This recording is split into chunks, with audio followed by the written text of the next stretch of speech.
book of Matthew chapter 5 and verse 18. It says, "For truly I say unto you, till heaven and earth pass, one jot or one tittle shall in no wise pass from the law till all be fulfilled." And before I go any further, I'd like to give all praises, honor, and glory unto Yahweh Bahashim Yahweh Shai, which is the Paleo Hebrew for the one true name of the Heavenly Father, being Yahweh, and that of the Messiah, whom the world ignorantly calls Jesus, being Yahweh Shai. Those are the only names given among man whereby you must be saved, man. Point blank, period.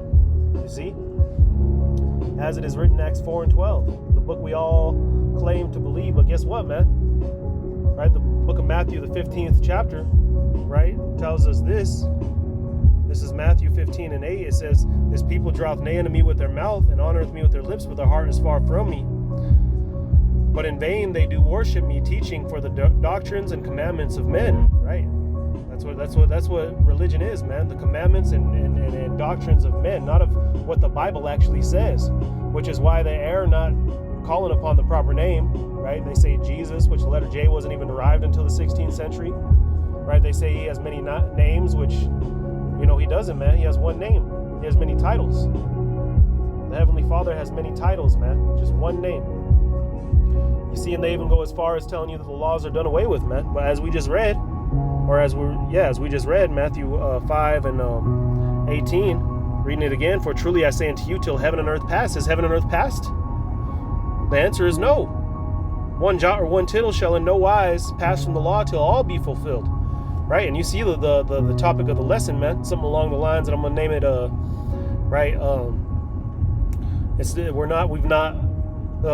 Messiah didn't bring us into a new law, but a new covenant, man. You see, a new covenant, right? The scriptures tell us that, right, what sin is, the definition of sin, which lets you know right then and there, right, that the law still stands firm, man. All right, because otherwise, what would the definition of sin be, man? It's been left open to interpretation to whoever told you the law is done away with. And again, this is because they tell you that the Messiah has brought a new law of some kind, right? And the only thing I could think of where they get that from is Romans, the 13th chapter and the 8th verse, man, where Paul says, "What? Owe no man anything but to love one another." So they believe that the entire law has been replaced by love, but it hasn't, man. Paul goes on to expound, and I did this on the last lesson. You can watch it, man, or you could just go read it yourself. Read beyond the 8th verse, man. Right? What is he going on the 9th verse? It gives you examples of the laws. If you love one another, you're not going to be breaking the laws, man. It's a way for you to basically move without breaking the laws, man, to the best of your ability. Because we know we're not perfect, and that's where Yahweh Shai fills in. That's where the grace period fills in. That's why he overcame the law, because we couldn't. Not so you could have license to sin, because what they have done in that sense is, right, by this religion, by Christianity, they have created twice the child of hell. Now, you used to feel bad for the things you did. Now you feel justified in them because you've been saved by grace. You see, some of the darkest, wickedest, worst people you could find on the planet Earth are in the Christian churches, man. You mark my words. This is 1 John 3 and 4. Whosoever committeth sin transgresseth also the law, for sin is the transgression of the law. Right? So sin is the transgression of the law, man. When you break the laws of the Most High, then that is what sin is. And that's why 1 Corinthians, which I grabbed this on the last lesson too, but I'll grab it real quick. 1 Corinthians chapter 15 and verse 57 reads this. So like at verse 56, it says, "The sting of death is sin." Right? So what brings death, right? It said a sting, but really it's telling you that it's not actually the sting that brought death. It's the sin, man. Sin is what brings death to you, man. And we just read what sin is, which is the transgression of the law, which is why it continues to read.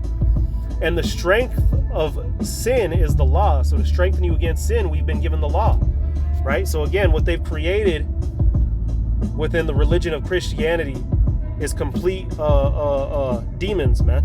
This is Hebrews, the 8th chapter and the 8th verse. And it reads, "For finding fault with them, he saith, Behold, the days come, saith the Lord, when I will make a new covenant." You see, a new covenant, man, not a new law, a new covenant with the house of Israel and with the house of Judah. Not according to the covenant that I made with their fathers in the day when I took them by the hand to lead them out of the land of Egypt, because they counted not in my covenant, They continued not in my covenant, and I regarded them not, saith the Lord. So it's not according to the first covenant, because the first covenant we broke. You see? So we were made dead. We were disconnected from the Most High. You find this history in the Old Testament, right? What comes to mind? Hosea, the first and second chapter, right? Telling him what? That you're cut off. You're no longer my people, man. That's what the Heavenly Father was telling Hosea to tell the Israelites. But yeah, it was said that they would be called the people of the Lord once again. And that already began to be fulfilled at the time of the New Testament, man. It tells us that in the book of Romans, the 9th chapter, man. Right? It actually quotes that portion of Hosea, that we would be called the people, the people of God once again. But in the New Testament, it calls them Gentiles, man. So it really, it's been made a stumbling block unto the people of the world, and especially the so-called Christians, man. All right. So anyway, going on, it says, right, and who's he making it with? The house of Israel, the house of Judah, man, the Israelites. Verse 9, it says, not according to the covenant that I made with their fathers in the day when I took them out of the land and led them out of the land of Egypt, because they continued not in my covenant, and I regarded them not, saith the Lord. For this is the covenant that I will make with the house of Israel after those days, saith the Lord. I will put my laws into their mind and write them in their hearts, and I will be unto them a God, and they shall be unto me a people. So this is what the new covenant is, man. We're going to have the laws written within us so that we could judge the earth with the laws that Christianity says is done away with. And we'll grab that here in a second. Verse 11, it says, and they shall not teach every man his neighbor and every man his brother, saying, know the Lord, for all shall know me from the least unto the greatest. Right? So that's the new covenant, man. We're not even going to have to teach the Israelites, because the Israelites are going to have the covenant written within them and not on stone. So that in turn, we're going to be walking, talking perfection in the Heavenly Father's law and His Word, man. We're going to be walking, talking Bibles, man. Right? Establishing the Heavenly Father's rule on this earth, man. A theocracy. Look that word up. You see?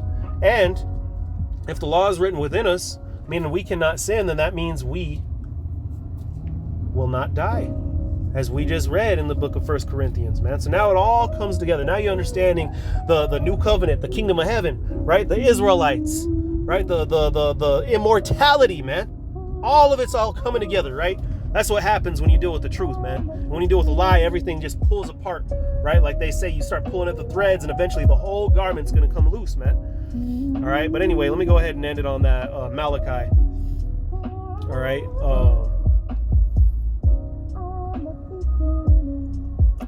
Salakia, Micah, chapter 4.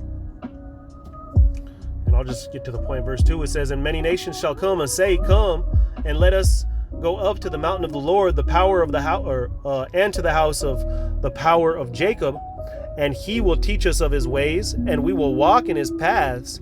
For the law shall go forth out of Zion, and the word of the Lord from Jerusalem. So the law will go from who?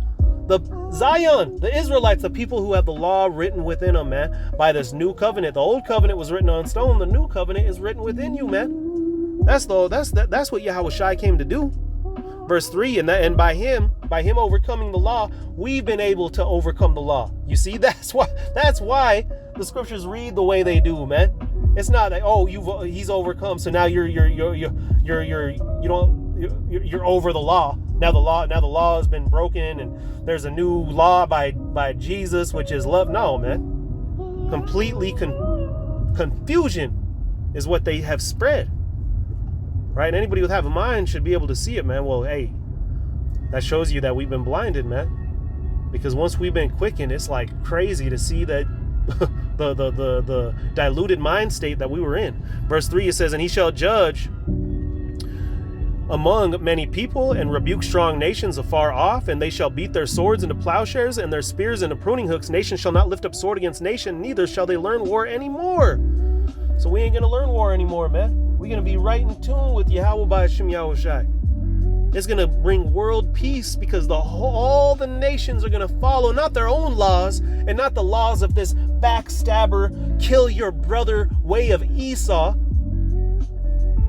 but the ways of Yahweh by Hashem Yahweh Shai, which these laws are so pure that by loving one another, you're able to uphold those laws to a degree, man. So that shows you that there's going to be true love shown on this earth come soon, man. Because the world is going to move to the rhythm of the beat of the laws of Yahweh by Hashem Yahweh Shai, that again Christianity had said is done away with, man. So with that, Lord willing, this is edifying, man. Call Allah Yahweh Bashim Yahushai Bahashim Rakakwa double honors unto the elders and the apostles at GMS Grand Millstone, and a sincere peace, love, blessings, salutations, and to all those of you hopeful, faithful, potential members of the elect out there doing the best to make the calling of your election sure. This is Brother Gar. Until next time, Shalom wa Abad Babal.